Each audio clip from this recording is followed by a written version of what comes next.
I have a chanting session. We'll be doing 108 names for Swami Narayan, who is the, I was going to say the main character of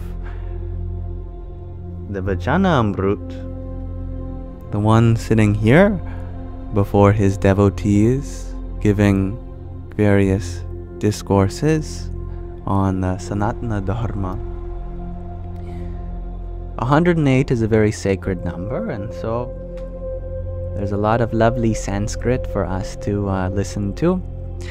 Now, we'll have a video playing for the duration of this chanting, and the only word we have to say at the end of each name for Swami Narayan is Namaha, which just means salutations to him. And if you're uncomfortable with such a thing, please, you do not have to. This is out of respect for Sky Guardian's lineage as a child being brought up in the BAPS, Swami Narayan Stansta, if I say that right. Stanstaha. I forget the exact Sanskrit word. Let me double check what it is in case I butcher it. Sanstaha. That's it. The BAPS Swami Narayan Sanstaha. I should really look at what the meaning of Sanstaha is so I can lock it into my noggin. But without further ado, I'm going to be minimizing the background noise. Background music, I should say. And maximize the video which we'll be listening to. Alright.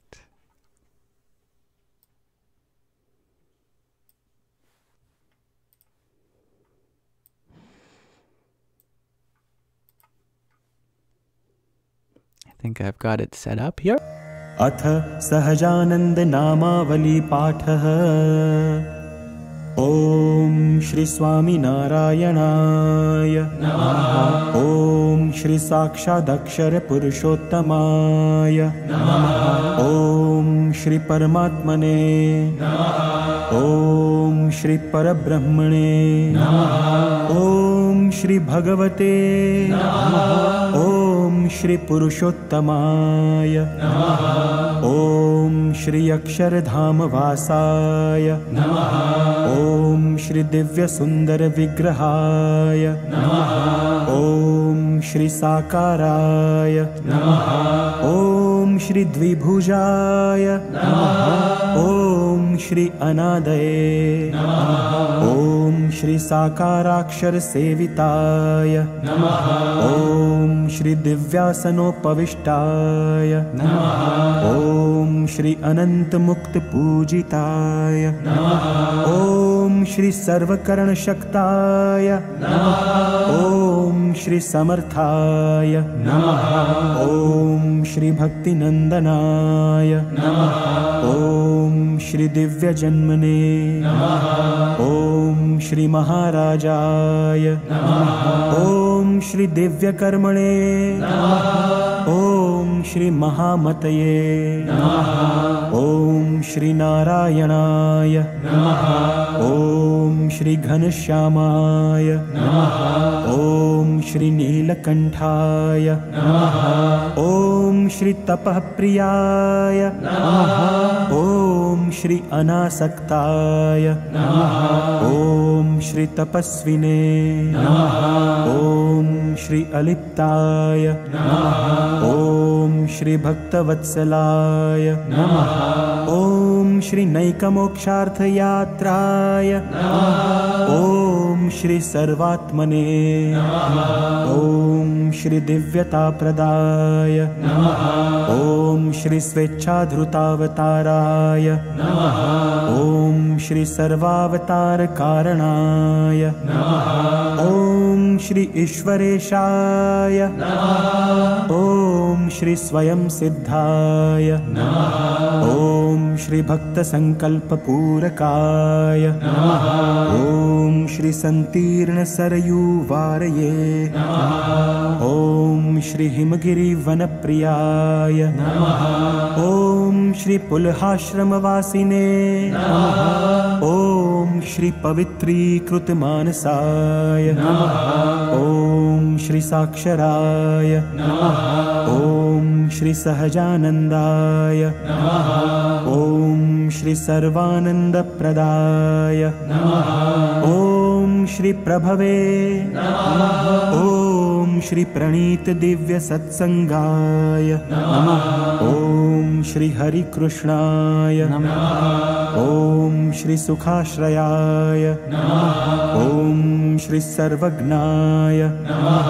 ॐ श्री सर्वकर्त्रे ॐ श्री सर्वभर्त्रे ॐ श्री नियामकाय ॐ श्री सदा सर्वसमुत्कृष्टाय ॐ श्री शाश्वत शान्तिदायकाय ॐ श्री धर्मसुताय ॐ श्री सदाचारिणे ॐ श्री सदाचार प्रवर्तकाय ॐ श्री सधर्मभक्ति संगोप्त्रे ॐ श्री दुराचार विदारकाय ॐ श्री दयालवे ॐ श्री कोमलात्मने ॐ श्री परदुःखासहाय ॐ श्री मृदवे ॐ श्री संत्यक्त सर्वथा हिंसाय ॐ श्री हिंसावर्जित यागकृते ॐ श्री सकल वेद वेद्याय ॐ श्री वेद सत्यार्थ बोधकाय ॐ श्री वेदज्ञाय ॐ श्री वेदसाराय ॐ श्री वैदिक धर्म रक्षकाय ॐ श्री दिव्य चेष्टा चरित्राय ॐ श्री सर्वकारण कारणाय ॐ श्री अंतर्यामिने ॐ श्री सदा दिव्याय ॐ श्री ब्रह्माधीशाय ॐ श्री परात्पराय ॐ श्री दर्शिताक्षर भेदाय ॐ श्री जीवेश भेद दर्शकाय ॐ श्री माया नियामकाय ॐ श्री पंचतत्व प्रकाशकाय ॐ श्री सर्वकल्याणकारिणे ॐ श्री सर्वकर्मफलप्रदाय ॐ श्री सकलचेतनोपास्याय ॐ श्री शुद्धोपासन बोधकाय ॐ श्री अक्षराधिपतये ॐ श्री शुद्धाय ॐ श्री शुद्ध भक्ति प्रवर्तकाय ॐ श्री स्वामिनारायणेत्याख्य दिव्य मंत्र प्रदायकाय ॐ श्री स्वप्रतिमा प्रतिष्ठा कृते ॐ श्री स्वसंप्रदाय कारकाय ॐ श्री प्रस्थापित स्वसिद्धांताय ॐ श्री ब्रह्मज्ञान प्रकाशकाय ॐ श्री गुणातीतोक्त महात्म्याय ॐ श्री अक्षरात्मैक्य प्रबोधकाय ॐ श्री मूलाक्षर गुणातीत स्वरूप परिचारकाय ॐ श्री भक्ति लभ्याय ॐ श्री कृपा साध्याय ॐ श्री भक्त दोष निवारकाय ॐ श्री शास्त्रे स्थापित सब्रह्म धातु मूर्तये ॐ श्री अलौकिकाय ॐ श्री ब्रह्मद्वारक प्राकट्याय ॐ श्री सम्यगक्षर संस्थिताय ॐ श्री समाधिकारकाय ॐ श्री निखिल पापनाशकाय ॐ श्री सर्वतंत्र स्वतंत्राय ॐ Shri mic गुणवर्जिताय Om Shri दिव्यानंत गुणाय Om Shri Anant नामने Om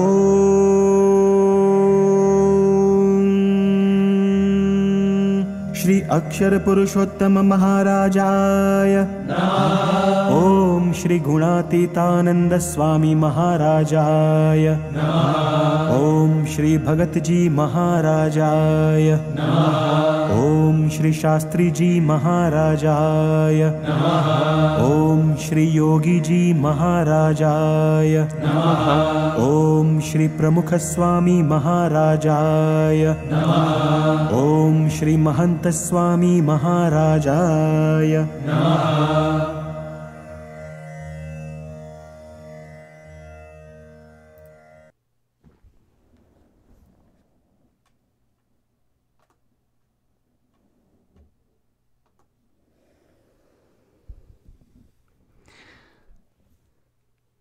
So thank you everyone for joining me in chanting 108 names of Swami Narayana, a great being at the turn of the 19th century.